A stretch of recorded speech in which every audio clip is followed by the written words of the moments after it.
Naomi Carter, a 42-year-old Black American woman with warm brown skin, expressive dark eyes, and shoulder-length natural curls, was kneeling quietly in the back row of the very church she had sacrificed 15 years of her life to help build.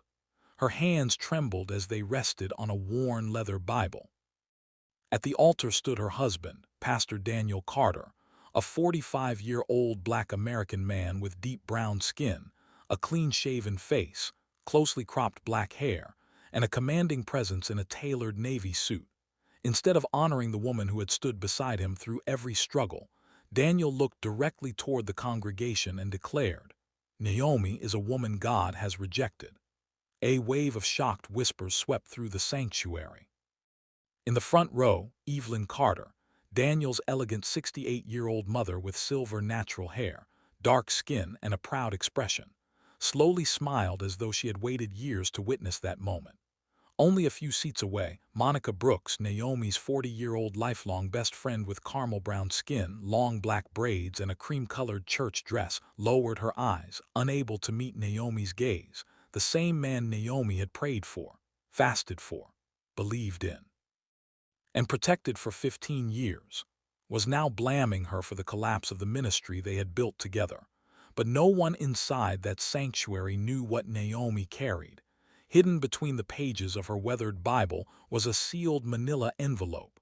Inside it rested documents powerful enough to expose every deception, every betrayal, and every lie that had been spoken against her. Long before the applause, before the overflowing sanctuary, and before Pastor Daniel Carter became one of the most respected preachers in the city, there was Naomi Carter. She never stood behind the pulpit or asked to be recognized. While Daniel preached powerful sermons, Naomi quietly served wherever she was needed.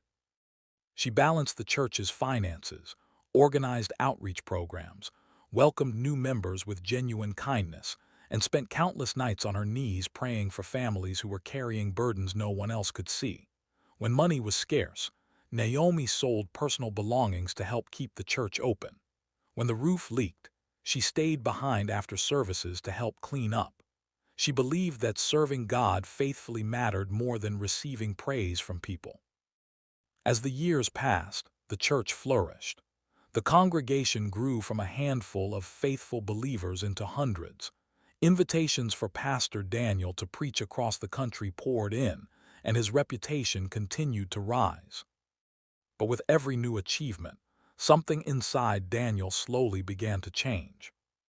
The humble man Naomi had married became increasingly concerned with influence, recognition, and success.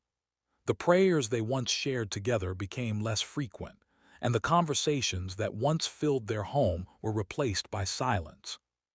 Naomi noticed the distance, but instead of complaining, she prayed even harder, believing that God could restore what pride was quietly beginning to destroy.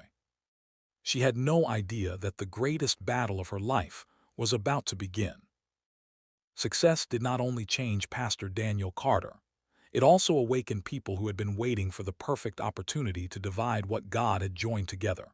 From the very beginning, Daniel's mother, Evelyn Carter, never truly accepted Naomi as the right woman for her son. Though she smiled in public, behind closed doors, she constantly questioned Naomi's decisions, criticized her quiet nature, and insisted that Daniel deserved someone more influential and sophisticated. At first, Daniel ignored the comments, but as the church grew and the praise surrounding his ministry increased, Evelyn's words slowly found a place in his heart.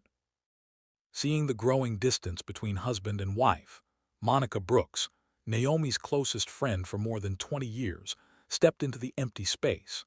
She began volunteering alongside Daniel more often, staying late after meetings, offering advice, and gradually becoming someone he trusted.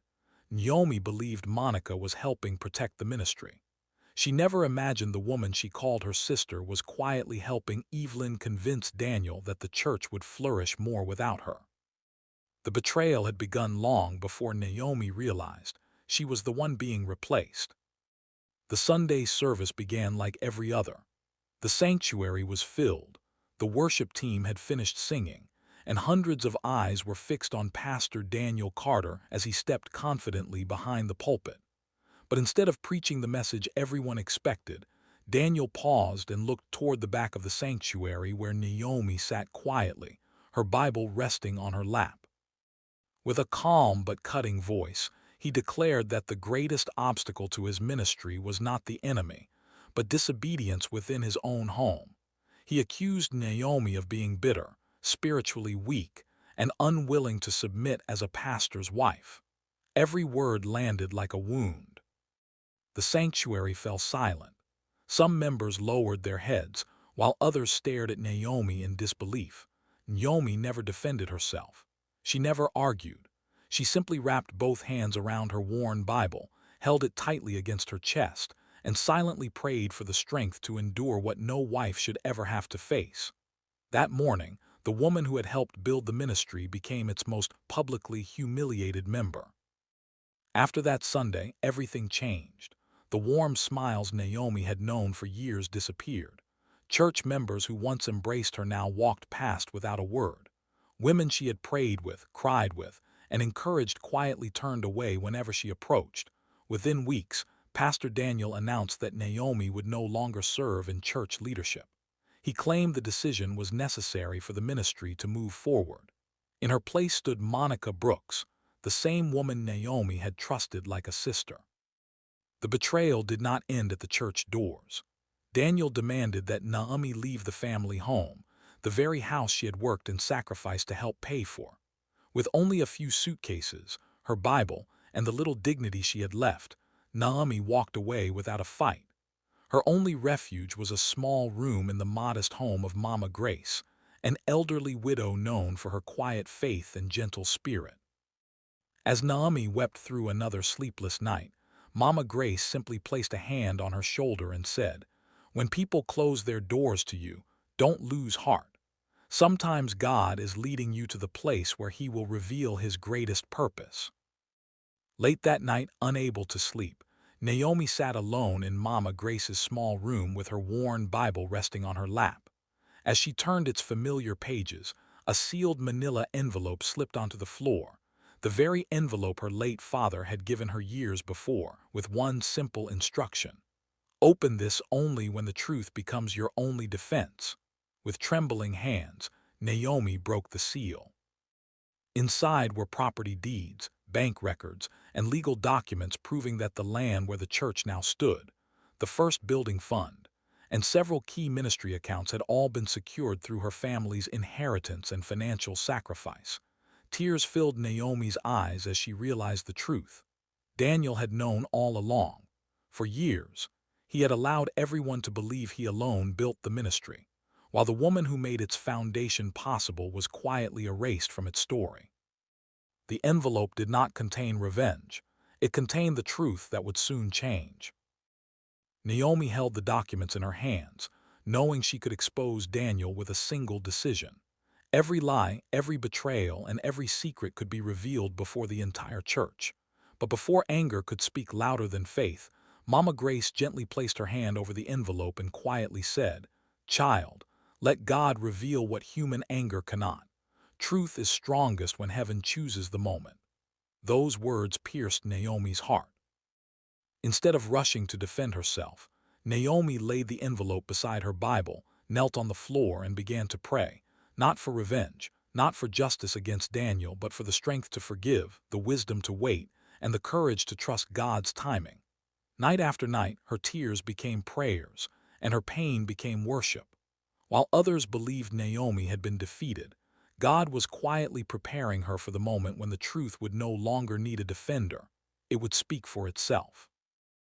While Naomi waited on God's timing, the truth was already beginning to surface.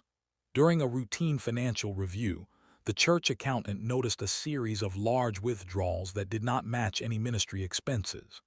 As he searched through the records, the missing funds led to luxury purchases, private trips, and personal accounts that had nothing to do with the church. When Monica Brooks learned the accountant was asking questions, panic spread across her face. She rushed to warn Daniel before anyone else discovered what had been hidden for years. Evelyn Carter refused to let the family's reputation collapse. She ordered Daniel to destroy the evidence, silence anyone who knew too much, and protect the ministry's image at any cost. But the records told a different story. For years, Daniel had secretly used church money to finance an extravagant lifestyle, while Monica quietly altered reports and concealed the transactions. The foundation of the ministry was no longer built on faith, it was built on deception. And for the first time, the lies were becoming impossible to hide. Just hours before the church's anniversary celebration was set to begin, an unexpected visitor quietly arrived at the church offices. He was Michael Brooks, the church's former finance administrator, a man who had disappeared without explanation nearly 3 years earlier. Few people knew why he had resigned so suddenly. Most assumed he had accepted another job. The truth was far more painful. Michael asked to meet privately with the chairman of the church board. Once the office door closed, he placed a thick file and a small flash drive on the table. Taking a deep breath, he confessed that he had walked away from the ministry because he had been pressured to approve financial records he knew were false. When he refused, he was told to remain silent if he wanted to protect the church's reputation.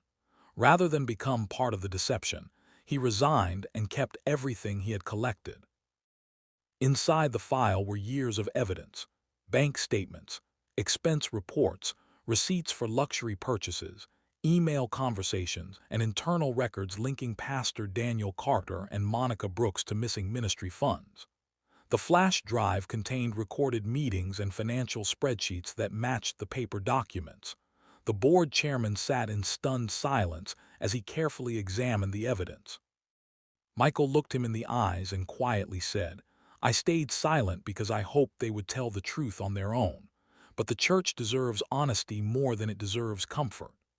The first time, the board possessed enough evidence to uncover everything that had been hidden, and the anniversary service, planned as a celebration of success, was about to become the beginning of the ministry's greatest reckoning. Daniel prepares to announce his engagement to Monica and claims Naomi abandoned both him and the ministry. The congregation applauds, believing they are witnessing a fresh beginning. The applause had barely faded when an unexpected voice echoed through the sanctuary. "Mr. Chairman, this cannot wait." Every head turned toward the center aisle. One of the church board members hurried toward the stage, carrying a large sealed file marked confidential. His face had lost all color, and the celebration that had filled the room only moments earlier vanished into uneasy silence. He walked directly to the chairman of the church board and quietly whispered a few words before placing the file into his hands. The chairman frowned. "Who sent this?" he asked. The board member answered softly. "It was delivered anonymously just minutes ago. The sender requested that it be opened before any announcements are made." A ripple of confusion spread through the congregation. Daniel forced a smile, trying to calm the room. "I'm sure whatever it is can wait until after today's celebration." But the chairman slowly shook his head. "If these documents concern the integrity of this ministry, they cannot wait." He carefully broke the seal. Inside were neatly organized financial records, certified property documents, bank statements, printed emails, photographs, and a flash drive labeled Church Financial Archive. Several board members gathered around as they quietly reviewed the first pages. Within seconds, their expressions changed. One looked stunned. Another removed his glasses and read the documents again. A third slowly lowered into his chair, unable to hide his disbelief. The joyful atmosphere disappeared completely. No music played. No one applauded. The congregation watched in anxious silence as whispers spread across the stage. Daniel glanced toward Monica. For the first time that evening, confidence disappeared from both of their faces. Neither of them knew that the truth they had buried for years had just arrived in the middle of their celebration, and there would be no way to seal it again. Bank transfers, altered financial reports, forged signatures, property deeds, and messages between Daniel and Monica are projected onto the church screen. Shock spreads throughout the sanctuary. The sanctuary remained silent as James Whitfield, the church's senior accountant, slowly rose from his seat and walked toward the stage. Every eye followed him. For years, James had been known as a quiet, faithful man who never sought attention. If he was speaking now, everyone knew it mattered. Taking the microphone, James looked first at the church board, then at the congregation. In a calm voice, he explained that what appeared on the screen was not rumor, speculation, or revenge. Every document had been verified against the church's financial records. Every bank transfer, expense report, receipt, and property record had been carefully examined over several weeks. He revealed that the irregularities stretched back nearly 5 years. Small amounts disappeared at first, making them easy to overlook. But as the ministry grew, the withdrawals became larger, more frequent, and increasingly difficult to explain. James described how financial reports had been altered before reaching the church board. Legitimate ministry expenses had been replaced with false entries, account balances had been adjusted, and supporting documents had quietly disappeared from official files. As he spoke, copies of the original records were distributed to the board members. James paused before saying the words no one expected to hear. I can confirm, under my professional responsibility and before God, that these documents are authentic. They accurately reflect the financial history of this ministry. A wave of stunned silence swept through the sanctuary. For years, the deception had remained hidden behind powerful sermons, standing ovations, and public admiration. Now the numbers were speaking, and unlike people, numbers could not be persuaded to lie. The weight of the truth became too much for Monica Brooks to carry. As the evidence continued to unfold before the congregation, her composure disappeared. Her hands began to tremble, tears streamed down her face, and she slowly sank into a chair near the front of the sanctuary. For several long moments, she buried her face in her hands. Then, with hundreds of people watching, Monica stood to her feet and asked for the microphone. Her voice shook as she struggled to find the words. I can't keep pretending anymore. Sanctuary fell into complete silence. Monica admitted that she had helped conceal financial records, altered reports at Daniel's request, and remained silent while church funds were misused. She confessed that every decision she made had been driven by the hope that Daniel would eventually divorce Naomi and build a new life with her. She lowered her head in shame. I convinced myself that if Naomi disappeared, I would finally have the life I wanted. I stopped listening to God and started listening to my own ambition. Tears continued to fall as she looked toward the congregation. I wasn't just dishonest with the church. I betrayed the woman who trusted me like a sister. Many members could no longer hold back their own tears. The betrayal that had remained hidden for years was no longer being uncovered by documents alone. It was now being confessed by the people who had lived it. And in that sanctuary, everyone witnessed a painful truth. Greed had opened the door. Ambition had kept it open. But the truth had finally walked in. For several moments, Pastor Daniel Carter stood frozen behind the pulpit, staring at the evidence that had unraveled the life he had spent years building. Then, gripping the microphone with trembling hands, he shook his head. This is a lie, he said. Someone is trying to destroy this ministry. These documents have been manipulated. I am being framed. He pleaded with the congregation not to believe what they had seen on the screen. He reminded them of the sermons he had preached, the lives he believed had been changed, and the years he had devoted to serving the church. I have loved this ministry with everything I have, he said. Please don't let one night erase everything God has done. A brief moment, uncertainty filled the sanctuary. Then another voice broke the silence. A former member of the church's finance committee slowly stood from the second row. He explained that years earlier, he had questioned several unusual transactions but had been told they were confidential pastoral matters. When he continued asking questions, he was quietly removed from the committee. Before anyone could respond, 2 more former finance committee members stood beside him. One after another, they confirmed the same pattern. They described missing invoices, altered reports, unexplained transfers, and meetings where concerns were dismissed instead of investigated. Each testimony matched the documents already in the board's possession. Daniel looked around the sanctuary, searching for someone to defend him. No one spoke. The voices that had once applauded his sermons now remained silent, not because they hated him, but because the truth had become impossible to deny. For the first time since stepping behind the pulpit that evening, Daniel realized he was no longer fighting accusations. He was facing the consequences of his own choices. As the sanctuary struggled to absorb everything it had witnessed, the rear doors slowly opened. Every head turned. Naomi Carter quietly walked inside.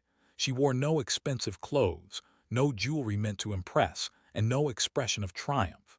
In one hand she carried the same worn Bible that had never left her side. Tucked carefully inside it was the sealed envelope her late father had entrusted to her years before. The congregation watched in complete silence as she made her way down the center aisle. The same people who had once avoided her eyes now couldn't look away. She reached the front of the sanctuary and stopped a few steps from the pulpit. When the board chairman offered her the microphone, Naomi accepted it with trembling hands. She looked across the room, not with anger but with compassion. For a long moment she said nothing. Then she spoke softly. "No, many of you expected me to come here seeking revenge." She gently lifted her Bible. "But this is what carried me when people turned their backs on me." Then she held up the envelope, and this carried the truth. Her voice remained calm. "There were many nights I wanted to open this envelope before everyone else. There were many mornings I wanted to defend myself and prove that I had been falsely accused. Every time I prayed, I felt the Lord asking me the same question." She paused, fighting back tears. "Do you trust me enough to let me defend you?" The sanctuary was so quiet that the sound of quiet sobs echoed through the room. Naomi continued, "I remained silent not because I was weak. I remained silent because I believed God's timing would accomplish what my anger never could." She looked toward Daniel, then toward Monica, and finally at Evelyn. "I did not wait because I wanted any of you to suffer. I waited because I prayed that before the truth came out, your hearts would still have time to repent." Many members bowed their heads in tears. In that moment, everyone realized they were no longer listening to a woman who had been betrayed. They were listening to a woman whose faith had become stronger than her pain. The sanctuary remained silent after the final witness returned to his seat. No one moved. No one spoke. Then from the front row, Evelyn Carter slowly rose to her feet. The proud woman who had spent years defending her son no longer looked confident. Her shoulders trembled, her eyes were swollen with tears, and every step toward Naomi seemed heavier than the last. The congregation watched in complete silence as Evelyn stopped only a few feet away. For a long moment, she couldn't speak. Then, without warning, she dropped to her knees. A gasp swept across the sanctuary. The woman who had once insisted Naomi was never worthy of her son now bowed her head before the very daughter-in-law she had spent years rejecting. Tears streamed down Evelyn's face as her voice broke. "Naomi, I was wrong." She covered her face with both hands. "I blamed you for everything that went wrong in my son's life because I could never admit that my own pride had blinded me. I poisoned his heart with my words. I encouraged suspicion where there should have been trust. Instead of protecting your marriage, I helped tear it apart." The sanctuary was filled with quiet sobs. Evelyn looked up at Naomi through her tears. "You honored me when I gave you no honor. You respected me when I spoke against you. And even after everything we did to you, you never sought revenge." Her voice became almost a whisper. "If there is any mercy left in your heart, please forgive me." Many in the congregation lowered their heads, overcome with emotion. For the first time in years, Evelyn was no longer trying to defend her family's reputation. She was simply a broken mother, asking forgiveness from the woman she had spent far too long calling her enemy. The church board votes to remove Daniel from leadership. Law enforcement is notified to investigate the financial misconduct. Daniel leaves the sanctuary alone as members silently watch him walk away. She turned to face Monica, Evelyn, and the congregation. "I forgave all of you long before I walked into this sanctuary." A wave of emotion swept across the room. "If I had waited until today to forgive, Bitterness would have imprisoned me long before the truth set me free. Naomi slowly opened her Bible. Justice belongs to God. My responsibility has always been to guard my own heart. She paused before continuing. So I ask every one of you, do not leave this place celebrating anyone's downfall. Instead, pray that God restores every heart that has been broken, including Daniel's. Many members began to weep openly. Some reached across the pews to embrace one another. Others knelt where they stood, asking God to heal the wounds that years of deception had left behind. In that sacred moment, the congregation realized something greater than hidden documents had been revealed. They had witnessed the transforming power of forgiveness. And everyone understood that Naomi's greatest victory was never exposing the truth. It was refusing to let the betrayal steal the compassion that God had placed within her. Months later, Naomi opens the Grace House, a ministry dedicated to helping betrayed, abandoned, and broken women rebuild their lives through faith, counseling, and practical support. Months passed, the headlines faded, the investigations came and went. The conversations that had once filled every corner of the city slowly grew quiet, but God's work had only begun. Every Sunday, the Grace House welcomed women who had experienced betrayal, abandonment, rejection, and heartbreak. They came carrying broken marriages, wounded hearts, shattered confidence, and questions only God could answer. Naomi welcomed every one of them with the same compassion that had carried her through her darkest season. One Sunday morning, just before the service began, a familiar figure quietly entered through the back doors. It was Daniel Carter. He wore a simple suit, sat alone in the last row, and bowed his head, hoping no one would recognize him. Naomi saw him. For a brief moment, their eyes met across the sanctuary. She never paused. She never pointed toward him. She never mentioned his name. Instead, she opened her Bible and began teaching about forgiveness, God's mercy, and the faithfulness of a God who never abandons his children. As the message continued, Daniel lowered his head. The walls he had spent years building around his heart finally collapsed. Tears streamed down his face as he listened to the woman he had once publicly humiliated speak with the same grace that had always defined her life. Near the end of the service, Naomi gently closed her Bible. Looking across the congregation, she smiled and spoke the words that would remain in the hearts of everyone present. They thought my silence meant I had lost. She paused. But while everyone else was writing my obituary, God was writing my testimony. Sanctuary became completely still. Then Naomi lifted her eyes toward heaven. When people bury the truth, they forget that God knows exactly where to find it. For several moments, no one moved. Then one by one, people stood to their feet, not to celebrate Naomi, but to worship the God who had turned betrayal into testimony, pain into purpose, and silence into a story of redemption. And in the last row, Daniel quietly wept, finally understanding that the greatest miracle he had witnessed was not the fall of a ministry. It was the triumph of forgiveness.